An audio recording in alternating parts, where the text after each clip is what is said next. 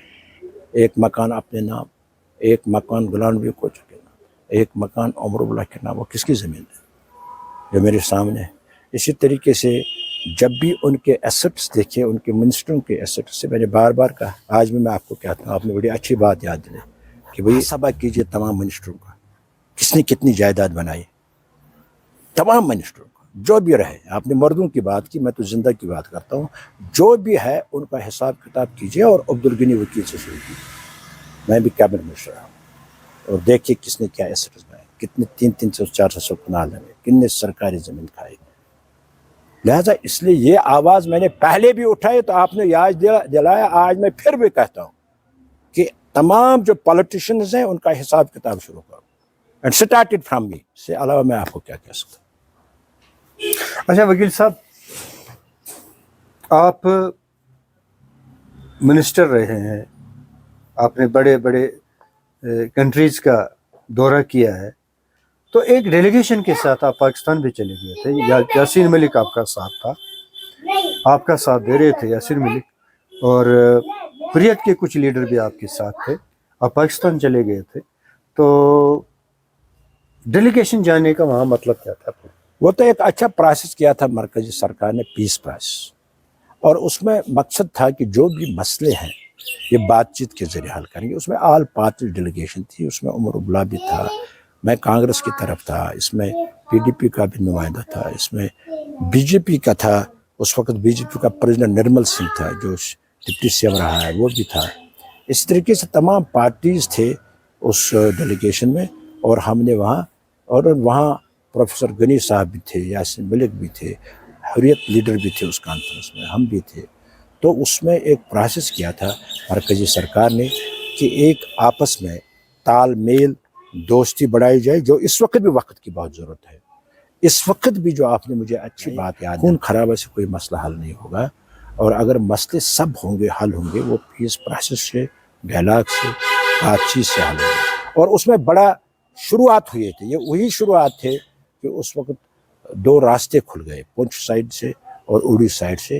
تجارت آپس میں بڑھانا ہے، اور وہاں کے لوگ جو وہاں پھنسے ہوئے تھے ان کو یہاں لانا ہے. بہت سے نوجوان جو اس وقت وہاں تھے وہ بہت سے آ گئے ادھر. تو اس لیے مقصد تھا کہ لڑائی جھگڑے سے کوئی مسئلہ حل نہیں ہوگا. آپس میں کانفرنسز کریں گے، آپس میں ڈسکشنز کریں گے. وہاں بھی ہم نے، اس وقت پریزیڈنٹ تھا جنرل مشرف، اس کے گھر پر ہم نے ڈسکشن کی، اس نے لنچ ہم نے شروع کیا، ہم نے وہاں ڈسکشن کی. تمام اکٹھے تھے، آل پارٹیز انکلوڈنگ حریت. تو ہم نے ڈسکشن وہاں بھی کی. اس طریقے سے دوسروں کے ساتھ بھی وہاں ہم نے بات کی.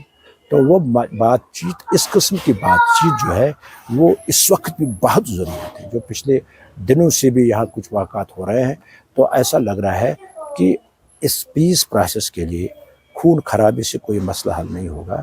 اگر مسئلہ کوئی بھی ہو وہ بات چیت کے ذریعے سے حل ہوگا، اور بات چیت سے ہی ہمارے جو مسئلے ہیں پریشانیاں دور ہو سکتے ہیں. اس لیے اسی سلسلے میں ایسی میٹنگ ایک ہی وہ نہیں تھی، پھر ہم نے دوسری میٹنگ سری لنکا میں کی.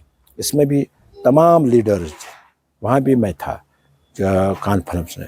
تو وہاں بھی ہم نے ڈسکشن کی اسی ایشو پر کہ کس طریقے سے ہندوستان اور پاکستان کے تعلقات بہتر بن جائیں، ان کا آپس میں ٹریڈ بھی ہو جائے، مسئلے بھی جو بیچ میں ان کے کچھ ایشوز ہیں ان کو بھی حل کیا جائے.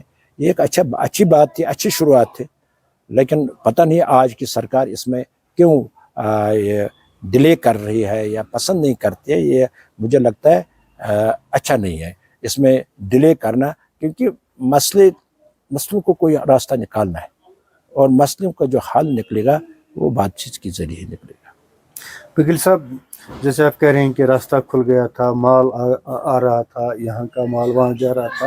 ایک پیس پروسیس جو آپ نے شروع کی تھی یا بھارت سرکار نے شروع کی تھی، جس میں آپ نے بہت ساری ڈیلیگیشن لیے ہیں، سری لنکا بتا رہے ہیں، پاکستان بتا رہے ہیں، آپ نے وہاں بات چیت بھی کی ہے. مگر ایک چیز ہے، جو پروسیس ہے شروع ہوا ہے، ٹرائل پہ چلا ہے، مگر پھر یہ ناکام کیوں ہوا؟ ناکام نہیں ہوا، حکومت بدل گئی. میں وہی بدل جاتے ہیں، ان کے جو پرائیارٹیز ہے وہ بدل جاتی ہیں. جب دوسری حکومت آ گئی ان کی پرائرٹیز اور ہوگی. تو اس لیے میں نے وہی کہا اس جو پہلی حکومت آ گئی ان نے اس پروسیس کو روک دیا. لیکن پہلے تو جو پہلی حکومت تھی انہوں نے اس پروسیس کو آگے لیا. آج کی حکومت نے روک دیا لیکن روکنا نہیں چاہیے تھا. یہ پروسیس جاری ہونی چاہیے, آنا جانا جاری ہونا چاہیے, کیونکہ یہ جب تک نہیں یہ جاری رہے, آپس میں بات چیت جاری رہے, تب تک مسئلے حل کیسے ہوں. وجہ کیا ہو سکتی ہے اس میں جو رکاوٹ آئی ہے پروسیس میں, وجہ کیا ہو سکتی ہے؟ یہ تو گورنمنٹ آف انڈیا کہہ سکتی ہے, کیونکہ یہ معاملہ ہے ان کا, یہ میرا معاملہ نہیں ہے. یہ ان کا معاملہ ہے کہ کیوں وہ روکے ہوئے ہیں, ان کے ریزنز کیا ہے, ان کے وجوہات کیا ہے, وہ کیوں نہیں اس پروسیس کو آگے لینا چاہتے ہیں, یہ ان کو دیکھنا جموں کشمیر بچاؤ تحریک جب آپ کانگریس سے نکل گئے تھے تو آپ نے جموں کشمیر بچاؤ تحریک شروع کی تھی, پھر اس کو تحریک کو آپ نے دیکھو یہاں جہاں تک جموں کشمیر بچاؤ, آج بھی وہی بچاؤ کی ضرورت ہے. اور آپ مجھے اپریشیٹ کریں گے, مجھے پہلے ہی لگا تھا کہ جموں کشمیر کو بچانے کی ضرورت ہے. یہ میرا ویژن کہہ رہا تھا, اس لیے میں نے رکھا تھا جموں کشمیر بچاؤ. جموں کشمیر کو خطرات ہیں, سب سے بڑا خطرہ آپ کو یکدم آ گیا آرٹیکل 370 کے ایبروگیشن کا. تو اس لیے جموں کشمیر میں جو حالات ہوئے تب سے وہ وقت کہتا ہے کہ ضرورت اس چیز کی جموں کشمیر کے انٹرسٹس کو سیف گارڈ کرو, ان کو بچاؤ. تو لہٰذا میں نے دیکھا کہ لوگوں کا اتنا اس چیز کی طرف دھیان نہیں تھا, وہ سوچتے تھے شاید پتہ نہیں وکیل صاحب کیا بچاؤ کہتے ہیں. اور دوسرا وہ بچاؤ تھا کہ یہاں کے انٹرسٹ, دوسرا بچاؤ تھا کہ یہ بچاؤ اس ملک میں, جموں کشمیر میں ہی نہیں سارے ملک میں بچاؤ اس وقت ضرورت یہ ہے ہندو مسلم سکھ اتحاد. مجھے لگ رہا تھا اس اتحاد کو آنے والے وقت میں زک پہنچنے کا خطرہ ہے, اس لیے میرے ذہن میں آیا تھا یہ دونوں چیزیں ضرورت ہے. جموں کشمیر کے انٹرسٹ سیف گارڈ کرنے کی ضرورت ہے, کیونکہ مجھے خطرہ لگ رہا تھا, کچھ ایسے مجھے آثار نظر آ رہے تھے کچھ ہو رہا ہے یہاں جو جموں کشمیر کے انٹرسٹ کے خلاف ہوگا. دوسرا مجھے یہ بھی لگ رہا تھا کہ ملکی سطح پر جو یہاں ایک میل ملاپ رہا ہے, صدیوں سے آپس میں بھائی چارہ رہا ہے, اس کو بھی زک پہنچانے کی کوشش ہوگی.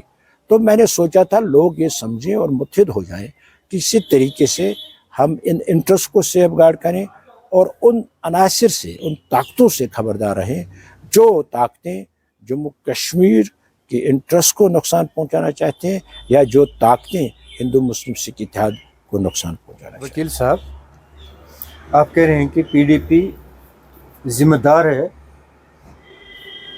اس چیز کی کہ انہوں نے بی جے پی کو کشمیر میں لایا ہے. اگر پی ڈی پی ذمہ دار ہے بی جے پی کو کشمیر لانے میں, مگر کانگریس کا بھی ساتھ تھا, تب آپ کانگریس میں تھے, کیونکہ جو 3 سال پی ڈی پی نے حکومت کی ہے, مفتی محمد سعید یہاں کے وزیر اعلیٰ بنے ہیں, پھر غلام نبی آزاد نے بھی حکومت کی ہے بحیثیت کانگریس کے لیڈر یہاں, تو کانگریس بھی اس میں شامل تھی بی جے پی لانے میں. کیسے شامل تھی؟ سوال ہے کیسے شامل تھی. بھائی بی جے پی تو وہاں اس وقت وجود ہی نہیں کہیں تھا. بی جے پی لائی مفتی محمد سے جو آزاد صاحب تھے, اس وقت پی ڈی پی اور آزاد صاحب کا کولیشن تھا, بی جے پی کا کہیں نام نشان نہیں تھا, مطلب کانگریس اور پی ڈی پی کا جو کولیشن تھا.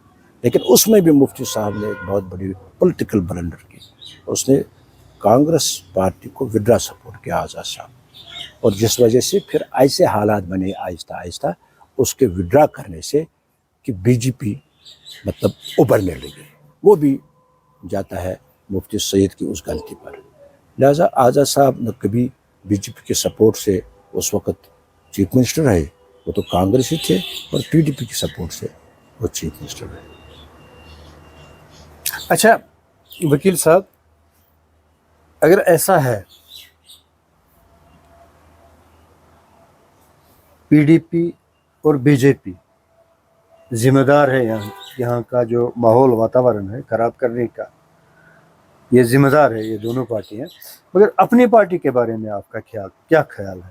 جب اپنی ہمارا جو یہاں مقابلہ ہے وہ ہے نیشنل کانفرنس, کیونکہ پی ڈی پی بھی ختم ہو رہی ہے, تو دوسری پارٹی جو آپ نے نام لیا وہ تو کہیں ہے ہی نہیں, تو اس سے کہیں کوئی مقابلہ نہیں. مقابلہ ہمارے آنے والے وقت میں ابھی جو ہے